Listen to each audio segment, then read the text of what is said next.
आज आपण मटकीचं उसळ करणार आहोत। मटकीला छान मोड आलेली आहे, तुम्ही पाहू शकता। तर इथे फोडणीसाठी तेल गरम झालेलं आहे।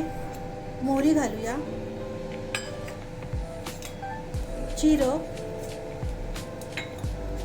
हिंग आणि बारीक चिरलेला कांदा परतून घेऊया 2 मिनिटं। तर कांदा आपला परतून झालेला आहे। आता घालूया लाल तिखट पावडर, हळद, आलं लसणाची पेस्ट आणि चवीपुरतं मीठ। हे 1 मिनिट परतून घेऊया। मसाला आपला छान परतून झालेला आहे। आता घालूया बारीक चिरलेला टोमॅटो। टोमॅटोलाही आपण 2 मिनिटं परतून घेऊया। तर टोमॅटो आपला चांगला मऊ झालेला आहे। आता आपण मटकी घालूया आणि मटकी मसाल्यामध्ये परतून घेऊया।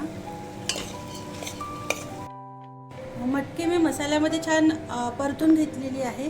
आता आपल्याला झाकण ठेवून 5 मिनिटं शिजू द्यावी लागेल। मटकी छान मसाल्यामध्ये मुरलेली आहे। आता आपण काय करूया, या स्टेपला अर्धा ग्लास पाणी घालूया आणि परत उकळी येण्यासाठी झाकण ठेवूया। तर इथे आपलं मटकीचं उसळ तयार आहे। मी गॅस बंद केलेला आहे। आता शेवटी घालूया थोडी साखर पेरणी करूया आणि कोथिंबीर मिक्स करूया। साखर आणि कोथिंबीर मी मिक्स केलेले आहे। तुम्ही पाहू शकता आपलं मस्त झालेलं आहे उसळ। सर्व करूया। इथे मटकीचं उसळ तयार आहे।